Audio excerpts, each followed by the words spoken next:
مجاہد رحمۃ اللہ علیہ سے روایت ہے کہ میں نے عبداللہ بن عمر رضی اللہ عنہ کے پیچھے نماز ادا کی۔ وہ صرف تکبیر افتتاح یعنی تکبیر تحریمہ میں ہاتھ اٹھاتے تھے۔ عبداللہ بن عمر رضی اللہ عنہ جنہوں نے نبی اکرم صلی اللہ علیہ وسلم کو رفع یدین کرتے دیکھا، پھر انہوں نے ہاتھ کا اٹھانا آپ کے بعد چھوڑ دیا اور اس کے خلاف عمل کیا۔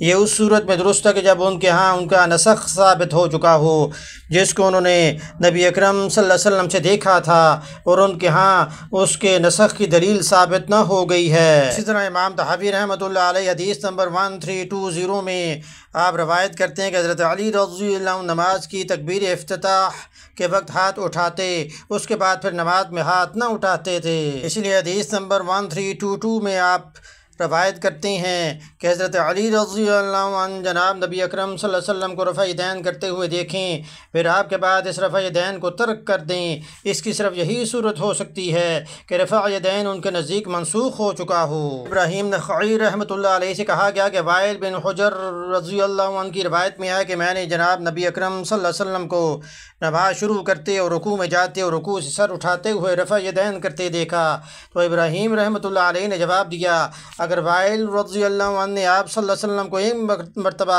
ہاتھ اٹھاتے دیکھا ہے تو عبداللہ بن مسعود رضی اللہ عنہ نے نبی اکرم صلی اللہ علیہ وسلم کو 50 مرتبہ ہاتھ نہ اٹھاتے دیکھا ہے۔ امام طحاوی رحمۃ اللہ علیہ حدیث نمبر 1323 میں آپ لکھتے ہیں کہ وائل رضی اللہ عنہ کے بارے میں ابراہیم نخعی رحمۃ اللہ علیہ نے یہ بات فرمائی کہ انہوں نے تو دیکھ لیا اور عبداللہ بن مسعود رضی اللہ عنہ نے نہ دیکھا، جبکہ وائل 9 ہجری میں اسلام قبول کرتے ہیں اور عبداللہ بن مسعود رضی اللہ عنہ 20ویں مسلمان ہیں۔ وہ آپ کے افعال اقوال کو پرانی صحبت کی وجہ سے زیادہ سمجھنے والے ہیں اور آپ صلی اللہ علیہ وسلم مہاجرین اولین اور قدیم الاسلام انصار کو ہمیشہ قریب تر رکھا کرتے تھے تاکہ وہ آپ کے افعال اقوال کو خوب نقل کر لیں اور محفوظ کر لیں۔